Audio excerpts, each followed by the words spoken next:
Assalamualaikum warahmatullahi wabarakatuh. Welcome back to Diana Amar Channel. Sekarang baru mau kaget. Baru mau mulai ngerekam lagi. Soalnya sibuk banget lagi kuliah S3 di New Zealand. Jadi saya harus bikin waktu dedikasi untuk bikin YouTube update dan sekalian juga perjalanan saya di sini menceritakan apapun di sini pokoknya ya. Di sini lagi di kampus ada ruangan untuk merekam kayak gini. Ada kameranya gede, terus bagus lah pokoknya. Saya mau pakai untuk bikin video paling nggak 30 menit dalam sehari, tiap hari. Dan pokoknya mulai dari pengalaman gimana sampai bisa ke sini. Kalau ada pertanyaan boleh di komen ya. Jangan lupa subscribe. Nah, sekarang mau cerita soal mau ngetes dulu suaranya. Nah, ini ngikutin nih video itu kamera Logitech-nya. Oke, suara bagus banget. Ini lipstick kurang, tapi nggak apa-apa. Besok kita lebih prepare. Ini tuh di atas, jadi saya ngelihatnya ke atas kayak gini, tapi di kesini ya. Oke, tanpa berpanjang-panjang lebar, saya mau hari ini saya mau bicara soal atau discuss soal waktu. Kan semuanya itu dimulai dari waktu kita itu, bagaimana cara manajemen waktu. Gimana caranya manajemen waktu S3 kuliah, ngurus anak 3 dari yang SMA, SD sampai ke bayi umur 1 tahun. Itu ya repot banget dan saya benar-benar kacau pokoknya, susah banget mengatur waktu itu. Tapi untung alhamdulillah ada ibu yang membantu mengurus anak yang bayi ketika saya kesini. Nah, nanti kalau ibu sudah pulang, nanti saya bakal nggak tahu gimana pokoknya nanti di daycare, tapi kalau daycare mungkin cuma berapa jam waktunya, nggak bisa full. Jadi gimana memanage waktu pertama kali nyampe di New Zealand itu, sekarang kalau nggak salah sudah dari Februari, Maret, April, Mei, Juni, Juli, Agustus, September, udah mau akhir September, ini udah 8 bulan di sini dan video tuh nggak ada yang dibuat. Jadi kayak nggak ada waktu banget. Awal-awal mengenal lingkungan, gimana caranya, terus saya sewa 3 kamar, rumah yang ada 3 kamar, dan mengisi rumah itu kan nggak gampang ya, nggak beli, saya semuanya dapat gratis. Dan buat gratis itu hunting ke sana ke sini, jemput, dan alhamdulillah pas datang ke sini ada teman saya yang udah menaruh beberapa barang di rumah. Jadi udah ada mesin cuci, sudah ada sepeda, sudah ada kasur, sudah ada lemari. Alhamdulillah itu benar-benar membantu banget. Thank you Teh Yeni dan Abu Ali. Jadi saya sibuk di awal-awal kuliah itu, sibuk ngurus visa, tiket dan semacamnya. Terus anak-anak sekolah juga. Terus banyak lah ya yang saya lama-lama, tahu-tahu udah 4 bulan aja dan kuliah juga belum bisa megang, belum tahu nih kemana arahnya, penelitiannya gimana, pusing banget pokoknya. Dan waktu saya juga kerja part time, walaupun nggak banyak waktu kerjanya, tapi ada kerja juga yang jelimet juga. Dan sekarang di term kedua ini saya ada 3 mata kuliah yang seminggunya itu udah penuh banget. Jadi gimana saya belajar itu, saya dari jam 9, dari setiap hari ya. Idealnya tuh kayak gini, bangun subuh berbeda waktunya. Kalau musim panas itu waktunya jam siang banget, subuh banget, jam 3 jam 4 udah subuh. Kalau maghribnya malam banget, jam 8, jam 9. Waktu kita datang itu waktunya kayak gitu. Oke, sekarang kita bangun subuh, habis itu siap-siap anak masak, siap-siap anak sekolah. Saya juga siap-siap buat ke kampus. Jadi itu dari jam 6, 5, jam 6, jam 7, jam 8, jam 9, jam 8 lah. Itu 3 jam tuh persiapan buat sekolah aja lah. Enggak mandi, mandinya malam-malam, dan itu juga enggak tiap hari. Malam karena ada gratis ya, gratis listrik. Nah, jadi dari itu persiapan, tapi itu aja pasti telat, pasti keburu-buru kayak gitu. Walaupun udah dari jam 6, 7, 8, 2 jam, 2 jam setengah persiapannya itu. Masih aja tetap. Habis itu antar anak ke sekolah. Habis antar anak sekolah, saya ke kampus. Itu dengan notabene ada yang ada yang ngasuh anak saya yang bayi.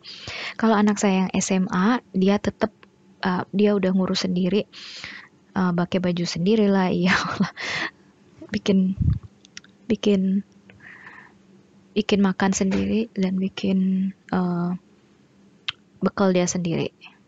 Habis itu, kenapa ya? Nah, habis itu dia bakal pergi naik sepeda. Waktu yang anak saya SD itu jam 9 mulainya, selesai jam 3. Kalau yang SMA 8.45 sampai jam 3.20. Jadi dia nggak bisa nganterin adeknya. Sekolahnya juga jauhan. Jadi saya harus nganter. Kalau ada babanya yang nganterin dan jemput. Tapi itu cuma sebentar dan waktu itu cuma 2 minggu. Jadi saya harus bolak-balik nganterin tiap hari. Nah, jadi waktu saya itu jam 9.30, ya kadang saya sepedaan, kadang saya naik bus. Jam 9 itu naruh anak saya, jam 9 lewat itu busnya 50%, jadi naik bus bisa lebih hemat, terus nyampe di kampus itu 9.15, 9.20, deket kan kampusnya. Habis itu saya pulang, harus jemput anak. Jadi jam 2.30 itu udah harus siap-siap pulang. Nah, itu dari jam 9.30 sampai 2.30 itu kan jamnya cuman setengah 10 lah. Setengah 11, setengah 12, setengah 1, setengah 2, setengah 3. Cuma 5 jam. Kayaknya banyak. Tapi kemana-mana ini cek ini, cek itu, minum, makan, sholat, semuanya. Jadi tinggal, aduh belum apa-apa udah habis waktu, udah jam segitu. Nah, habis pulang ke rumah, udah sama bayi, udah sama makan siang, udah itu subuh, maghrib, isya, udah nggak kepegang lagi tuh belajar. Harusnya saya belajar ketika anak-anak tidur, tapi saya malahan ikut ketiduran kadang-kadang, kebanyakan karena yang bayi masih menyusui, langsung ikut tidur sama mereka, kan dingin, terus ya pokoknya ikut tidur sampai 15 nggak belajar. Nah, cuma itu 5 jam itu nggak cukup banget untuk belajar apapun itu. Nah, jadi sekarang saya strateginya, saya harus balik ke kampus, atau saya tetap harus lanjut sampai malam, tengah malam di kamar saya harus ada belajar kayak gitu. Setelah anak tidur jam 7, jam 8, atau jam 9 lah, saya belajar sampai jam 12 atau jam 1, kalau bisa sampai jam 2. Di sana saya lebih produktif. Untuk waktu, kita itu dikasih waktu sama Allah 24 jam. Kita sering merasa itu nggak cukup ya. Nggak cukup banget, padahal ya harus dicukup-cukupin. Kadang kalau kita nggak kerja, lagi libur atau lagi apa ya, gabut gitu ya, kita tetap aja merasanya nggak cukup. Gimana ya, maksudnya kita tuh prioritas aja sekarang. Kalau misalnya yang mana yang duluan yang lebih penting harus diduluhin. Jadi jangan nonton Netflix misalnya, atau jangan scrolling sosial media, atau bahkan kadang saya nelpon suami juga enggak, karena lama, bakal sekarang suka 1 jam 2 jam, aduh udah ujung-ujungnya berantem. Enggak, maksudnya mending dipakai buat belajar gitu. Ada juga waktu misalnya di bis bisa baca sambil itu. Harus bener-bener keras sama diri sendiri. Kalau enggak, saya keteteran kayak ini udah 6 bulan, saya tetap nggak ada progres. Gimana ini, jadi sekarang saya harus ngejar. Saya ada 2 bulan waktunya untuk proposal, presentasi proposal, dan itu sampai sekarang saya belum ada. Itu harus 50 halaman, sekitar 10 sampai 50 ribu kata, dan presentasinya juga harus ada. Saya bahkan research question aja belum ada ini. Jadi benar-benar panik nih, panik. Tapi kenapa saya bikin video sekarang? Karena ini ada fasilitas dan saya harus bikin waktu gitu. 30 menit sehari saya mau cerita soal apa aja gitu. Dan ini nanti langsung diupload, nggak usah diedit-edit lagi, nggak ada waktu. Pokoknya ya begitulah. Mungkin videonya nggak bisa bagus gitu ya, tapi ya udahlah, yang penting ini untuk perjalanan saya, memori diary saya. Dan saya sebenarnya pengennya tuh dari hari pertama setiap hari pokoknya harus upload, tapi ini udah 9 bulan gak ada upload satupun, karena ya udah nanti, padahal videonya udah banyak disimpan kayak gitu terus. Waktu saya di kuliah di S2 di Inggris, itu setahun itu ya banyak saya bikin, tapi nggak tiap hari, jarang-jarang. Dan itu saya nyesel. Nah, pokoknya S3 ini nanti harus setiap hari. Tapi tetap aja kayak gitu. Karena waktunya, karena benar-benar sibuk banget. Oke, itu aja, 10 menit, 11 menit, itu cukup. Besok saya nggak di sini.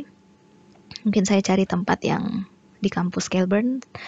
Saya mau bikin video soal sampah, ya, habis waktu ke sampah. Kenapa sampah? Ya, karena membahas, saya peduli lingkungan gitu. Di sini soal sampah dan recycle, soal buang sampah, soal gimana, itu menarik juga di sini, gitu ya. Oke, bye bye, Mas Salama. Sampai jumpa besok. Bye bye.